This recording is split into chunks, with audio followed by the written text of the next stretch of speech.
Assalamualaikum buat teman-teman subscriber di mana saja berada.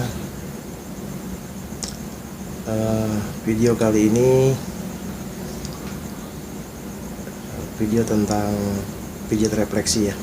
Tapi refleksi saya akan pijat saudara saya untuk pijat kecapean. Jadi untuk pijat kecapean di sini, kelelahan, supaya melancarkan peredaran darah. Karena seperti yang kita tahu, timbulnya sakit atau penyakit itu karena darah yang tidak lancar jadi menyebabkan mungkin di salah satu anggota tubuh kita mengalami sakit ya, gitu, seperti itu. Rasulullah punya 201 nama. Oke, sekarang saya akan melakukan pijat refleksi pada saudara saya ini, Pak Maulana nama Ferry, untuk Mustafa nama pijat Wahwan. kelelahan atau kecapeannya. Oh, beliau juga itu Untuk melancarkan yang dapat pedangnya Sayyidina Ali itu ya. Tapi kok di alur ceritanya kerajaan Panjalu ya? Di cerita yang makanya saya agak bingung. Ya, sebelum Pajajaran Galuh, bukannya Galuh bang? Bismillahirrahmanirrahim. Apa bang ya? Oh, ini. Harus Ngora itu diganti yang muda. Oh, Ngora itu muda. Bismillahirrahmanirrahim. iya pas. Ngora itu Tapi muda. kakinya nggak kelihatan Ki. Ya, Kakinya nggak mungkin kelihatan. kurang kemarin apa ya? Coba maaf saya ini. Coba di set. Ya, kelihatan semua gitu. Saya juga dapat Ini udah penjelasan. masuk ya semuanya? Iya. Penjelasannya gitu bang. Yo pindah di tempat lain ya namanya berbeda-beda. Itu kenapa itu? Menyesuaikan tempat atau bagaimana Mas? Biasanya gitu. Kalau Bagaimana bang kalau itu? Kalau orang-orang zaman dulu itu. Orang zaman dulu itu sistemnya fokus. Oh, ini siar di Nah, sini. kenapa dia ganti nama? Tapi wujudnya juga ganti. ini pijat refleksi untuk Tapi dia kelelahan atau kecapeannya, Gini. untuk melancarkan darah, peredaran darah, atau dulu biar masih zaman ini lagi, reinkarnasi. biar rileks lagi gitu. Setelah ilmu itu ditetapkan, sekarang nggak ada, diganti sama regenerasi. Karena dulu masih zaman Syiah yang dia harus kesana kesini, makanya dia bisa bicara kan, ya kan, bicara kan. Pernah nggak bertanya kenapa 9 dinasti bisa dengan mudah disatukan? Kan? Berarti untuk menyelaraskan 9 dinasti agar mau bersatu itu kan butuh teknik, butuh strategi. 9 jadi satu, Iya, benar nggak? benar.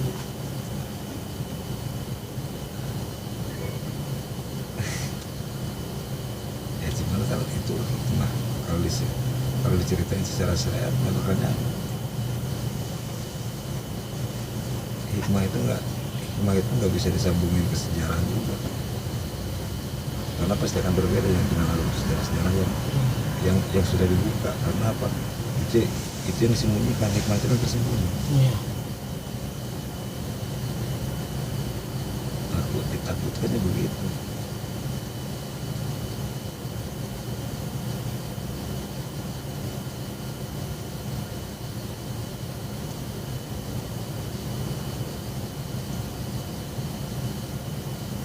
Banyaknya gitu, makanya saya menghargai itu asal spiritual dari sejarah orang-orang teman-teman kita gitu ya. Ya ada benarnya, cuma ada yang cuman kan yang kita ini kan hanya sejarah yang kita ketahui. Dan saya hargai hasil perjuangan mereka mencari sejarah, Iya. saya hargai. Mana yang harus di garis bawah ya mas itu apa hikmah dan makna dari semua yang kalian dapat, dan apa yang bisa kalian lakukan dari perjalanan yang kalian cari selama ini. Jadi agar kalian tidak berjalan dalam kerugian. Ya kalau cuma muter tapi yang dapatnya cuma rugi lagi gimana? Harusnya bisa menambah kedewasaan, bisa menambah kebijakan, bisa menambah kesemangatan dalam hidup, bisa bicara lebih bijak lagi dan dewasa, bisa menjadi penengah, ya kan? Yang bisa berlaku adil terhadap siapa? Terhadap anak dan istrinya, terhadap tetangganya, terhadap begitu.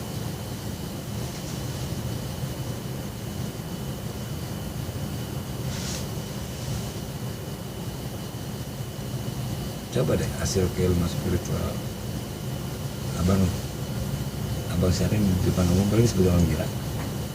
Iya. Abang dianggap cuma di depan orang keilmuan doang. Iya. Berarti apa makanya? Belum bermanfaat Iya. ilmu gitu.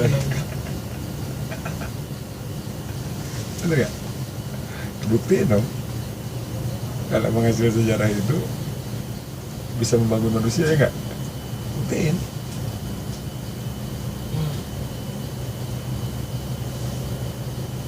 Bisa manfaat buat orang banyak ya. Karena iya, karena apa? Ucapannya bisa membangun manusia. Bisa membangun SDM, sumber daya manusia.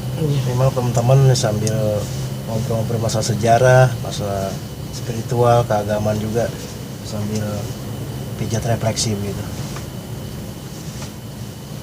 Kata semua ya? Iya. Kalau kita hasil sejarah tentunya kita nggak begitu diomongin kayak ngomong kita dianggap error gimana? Iya. Iya, ya tapi kita nggak malas. Iya, nggak nyambung. Terus di mana manfaatnya? Akhirnya ucapan kita sia-sia, nggak jadi manfaat. Iya. Berguna cuma buat kita doang kali kan ya. Itu juga buat ngedongeng kali.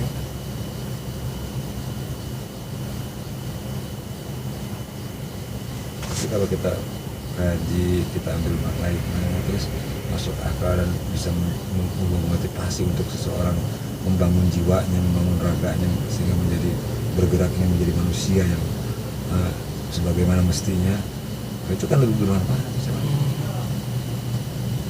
Seperti yang saya gambarkan tadi, bagaimana menceritakan tentang abdi dalam dan abdi dalam milik kita, dan itu bisa diperumpamakan untuk diri kita juga agar kita jadi menambah kan. Ketika kita di dalam kita harus mengabdi kepada siapa, ketika di luar harus mengabdi dengan siapa kan gitu. Iya. Ya, jadi saya ini kalau syariatnya saya harus banyak bersosialisasi, silaturahim. Itu pengabdian saya kepada manusia dari Allah, ya kan? Karena Allah ya kan. Dan dari dalamnya saya mengabdi ibadah untuk membangun jiwa saya.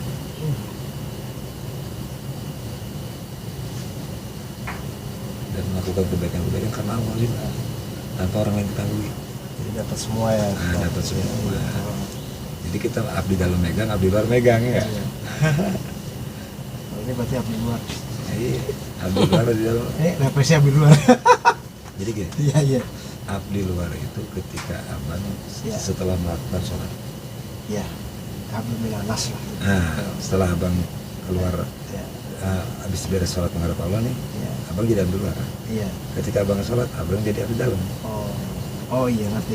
Nah, Kan itu. mengabdi kepada Karena Sang Iya. saat itu abang sedang menghadap raja. Iya. Abdi dalam. Nah, Dengan kepatuhan. ketika abang sedang menghadap alamnya untuk keluar selepas dari sholat, abang menghadap di dunia, maka abang abdi luar. Iya. Dan itu pun atas perintah sholatmu tadi. Kalau Iya. sholatmu baik, pasti keluarnya perintahnya baik. Iya. Kalau sholatmu jelek, pasti perintahnya keluarnya jelek. Ini sambil berbicara bab sholat ya, bab sholat syariat.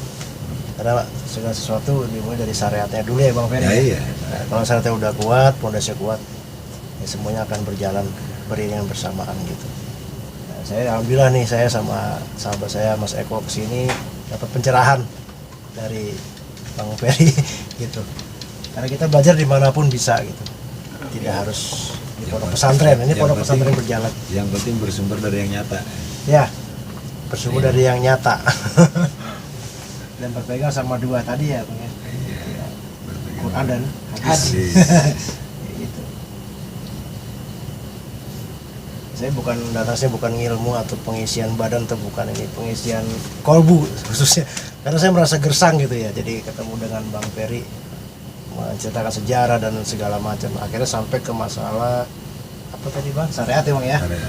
saya sama ini dapat masukan, mudah-mudahan dengan hidayah ini ya saya bisa secara ininya saya harus menjemput hidayah sih judulnya ya. Kalau bahasanya belum dapat hidayah jadi soalnya kita nyalain yang Maha Kuasa ya. Tapi kita harus menjemput sih kayaknya. Menjemput, mudah-mudahan Memaksa gitu diri kita. Mudah-mudahan yang didengar tadi, diketahui tadi bisa menjadikan hidayah untuk Amin. kita. Amin.